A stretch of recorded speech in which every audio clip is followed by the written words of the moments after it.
If there was one thing I wanted every dog guardian to become fluent in, that would be in dog body language. Dogs speak to us all the time, but they're just not speaking English.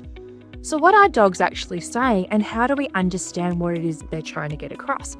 Well, most of it is through their body language. Oh, buddy, sorry. Kashi, there you go. Body language tells us in so many ways how they're feeling emotionally, how they're feeling physically, and how they're feeling about the interactions and the environment they're in. So let's start at the dog's nose. The nose has much, much better ability than our nose does. In fact, they have got sensory receptors on their nose that allow them to basically see through smelling. So when a dog licks their nose, one of the reasons they'll do that is so that they can smell better. It moistens that area and allows the receptors to pick up those scents around them. Now, sometimes dogs will lick their nose also to communicate what they're feeling. If a dog's in a conflicted environment and they're unsure what to do, often they'll lick their nose. That may help them to smell better, but it's also a very clear indication that they're not too sure about the environment that they're in, and they need someone to be their advocate. So always look out for licking of the nose. Let's move up to the eyes. You can see he's got really nice, relaxed eyes. You can just see the iris of his eye. You can't see any whites of his eye. When you see the whites of a dog's eye, that often tells us once again that they're in a conflicting environment. They're not sure what to do, and that they're feeling uncomfortable.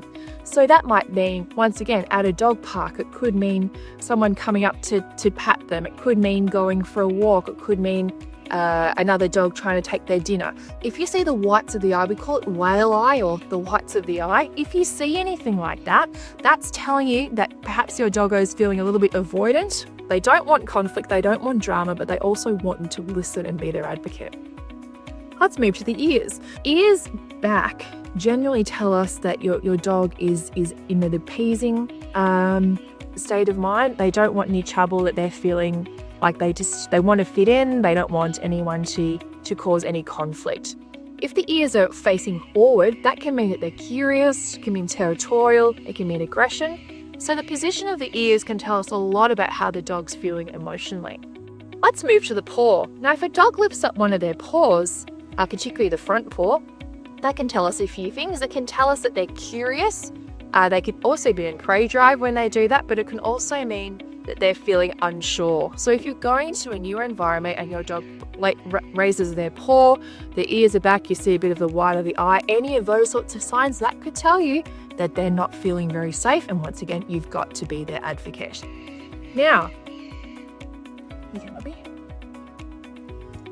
I'm just aware right now, if you're wondering why I stopped talking, that we've got 3 dogs here and 1 pocket of food. And that could cause conflict. So what I'm doing is as I'm talking to you, I'm watching their body language and making sure that all of the dogs are feeling comfortable and there's no resource tension or conflict on its way. Good boy.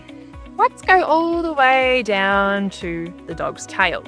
Now, what does a dog's tail tell you about their emotional state? Well, actually, a dog's tail tells you a heck of a lot about how that dog is feeling. Now, all my dog's tails are pretty relaxed at the moment, but if they weren't, I would need to know and I'd need to act.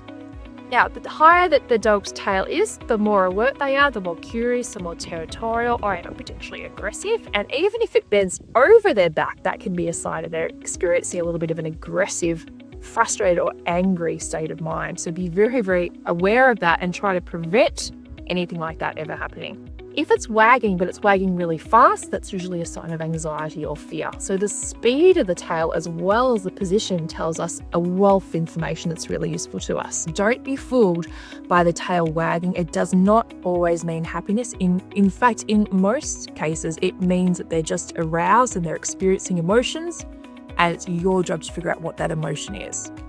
So tail between the legs, generally signs of fear, avoidance of confrontation, not wanting any trouble, wanting to feel safe but not feeling safe at that moment.